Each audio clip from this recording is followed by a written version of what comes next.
Hello student, मैं Krishnadev Yadav, assistant professor, department of history, DBS college. आज हम लोग बात करेंगे बक्सर और प्लासी के युद्ध के बारे में। इन दोनों युद्धों का नेचर क्या रहा और उनका प्रभाव क्या पड़ा।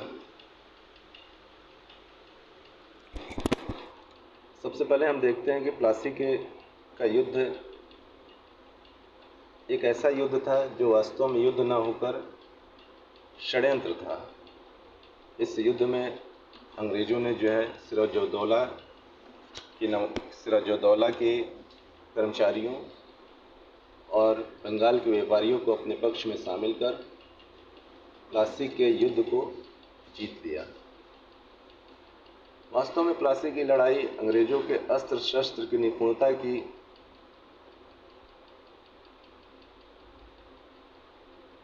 का प्रदर्शन नहीं था, बल्कि उनके विश्वासघात का प्रदर्शन था।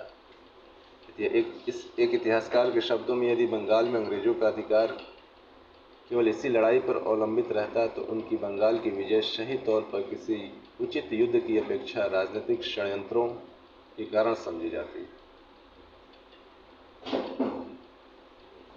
जबकि बक्सर में उन्होंने युद्ध कौशल के माध्यम से इस युद्ध को जीता था, जबकि प्लासी केवल एक अभिनय मात्र था, युद्ध का अभिनय मात्र था। जहाँ तक बक्सर के युद्ध का सवाल है, दोनों ही पक्ष युद्ध की संभावनाओं से परिचित थे। यह युद्ध एक अप्रत्याशित युद्ध नहीं था, बल्कि मीर कासिम और अंग्रेज़ दोनों ही जानते थे कि भविष्य में युद्ध होना निश्चित है। और जब तक अंग्रेज ये युद्ध नहीं जीतते तब तक उन्हें व्यापार में बंगाल में अनुकूल व्यापार करने की सुविधा प्राप्त नहीं हो पाती। इस युद्ध से पहले मीर कासिम ने मुगल बादशाह शुजाउद्दौला और अवध के नवाब सिराजुद्दौला के साथ संधि की थी। उसकी संधि दूरदर्शिता की परिचायक थी, लेकिन इसके बावजूद भी वो पराजित हुआ, और इसके पराजय का कारण भारतीय सेना की कमजोरी और उसके प्रशासन तंत्र की कमजोरी थी।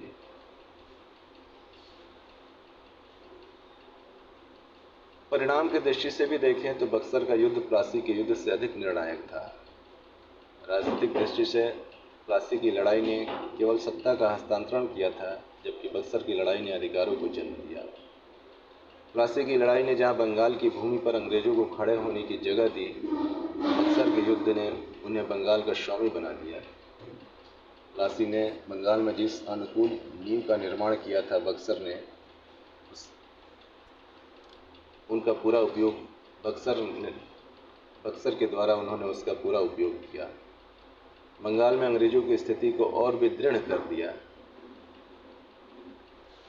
प्लासी की अपेक्षा मीर कासिम से हुई लड़ाइयों ने अधिक वास्तविक अर्थ में बंगाल विजेताओं के रूप में अंग्रेजों के दावे को स्थापित कर दिया। इन्होंने बंगाल पर अंग्रेजों का प्रत्यक्ष शासन कायम कर दिया और बंगाल को कंपनी के शासन की बेड़ियों में जकड़ दिया।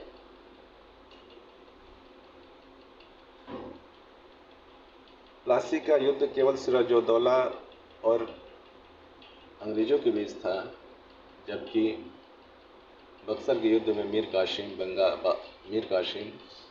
अवध का नवाब और मुगल सम्राट शामिल थे। तो जाहिर सी बात है कि इनकी संयुक्त सेनाओं की पराजय के दूरगामी परिणाम हुए। प्लासी ने जहां केवल बंगाल को प्रभावित किया था,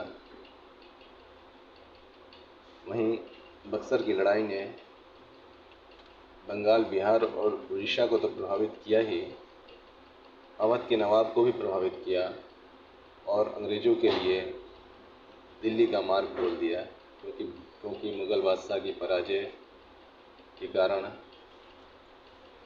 दिल्ली तक उसका प्रभाव पड़ा।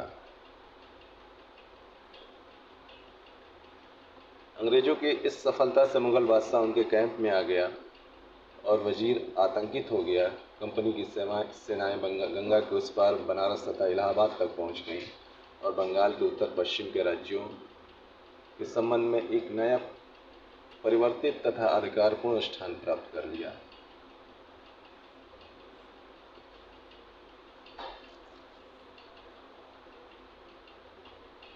प्लासी के युद्ध ने बंगाल के नवाब के अधिकारों को समाप्त नहीं किया था, बक्सर ने उसके अधिकारों को एकदम समाप्त कर दिया।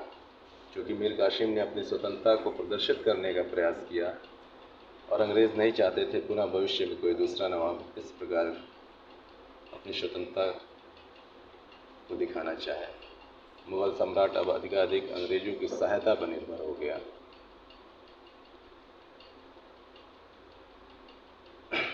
अंग्रेजों ने न केवल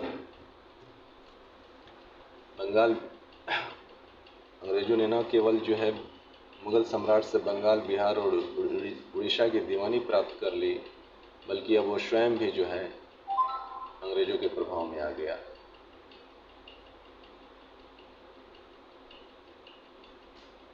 इस प्रकार हम देखते हैं कि प्लासी के युद्ध में एक शक्ति के गिरने के कारण अंग्रेज स्वामी नहीं बने थे, बल्कि बक्सर में तीन शक्तियों की गिरने के कारण वे असंदिग्ध रूप से सर्वोच्च बन गए। उनकी प्रतिष्ठा बढ़ गई। प्लासी ने अंग्रेजों को वैध शासक नहीं बनाया था, बक्सर ने उन्हें बंगाल का वैध शासक बना दिया। इसके फलस्वरूप अंग्रेज के नवाब से संधि कर ली गई, जिससे बंगाल की पश्चिमी सीमाएं भी सुरक्षित हो गई। इससे सम्राट की स्थिति एक पेंशन भोगी सी हो गई तथा मुगल साम्राज्य के उदय की संभावना पूरी तरीके से समाप्त हो गई। सैनिक दृष्टि से भी बक्सर की लड़ाई प्लासी की लड़ाई से अधिक महत्वपूर्ण थी। इस युद्ध के पश्चात पश्चिमी युद्ध प्रणाली अधिक उपयोगी प्रतीत हुई और भारतीय शासकों ने जो है अंग्रेजों की युद्ध प्रणाली को अपनाने का प्रयास किया। आर्थिक दृष्टि से देखा जाए तो बक्सर के युद्ध का महत्व अधिक था। प्लासी के बाद बंगाल, बिहार की लूट प्रारंभ हुई। बक्सर ने इस लूट के वेग को और तेज कर दिया। प्लासी ने बंगाल की दुर्दशा को प्रारंभ किया था। बक्सर ने उसकी लगान व्यवस्था और उद्योग धंधे और व्यापार को हानि पहुंचाई। प्लासी तक वैध आर्थिक व्यापार का युग था। बक्सर ने उसे समाप्त कर मनमाने और पूर्णतः अवैध व्यापार के युग को प्रारंभ किया।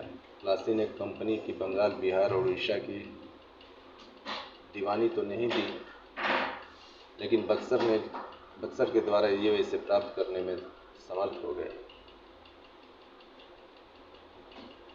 इस प्रकार हम देखते हैं कि बक्सर के युद्ध ने प्लासी के युद्ध द्वारा प्रारंभ की गई प्रक्रिया को पूरा किया। यह विजय पूर्णतः निर्णायक थी और इसने प्लासी के अधूरे कार्य को पूरा किया। अगर प्लासी की लड़ाई पानीपत की पहली लड़ाई थी तो बक्सर की लड़ाई खानवा की लड़ाई थी। प्लासी ने अंग्रेजों को खड़ा होने का स्थान दिया, बक्सर ने उन्हें स्वामी बना दिया। बक्सर ने अंग्रेजों की सर्वोच्चता को असंदिग्ध रूप से सिद्ध कर दिया। बक्सर की लड़ाई निर्णायक लड़ाइयों में गिनी जा सकती है। भारत में ब्रिटिश सत्ता की स्थापना का श्रेय प्लासी से अधिक बक्सर को प्राप्त है। धन्यवाद।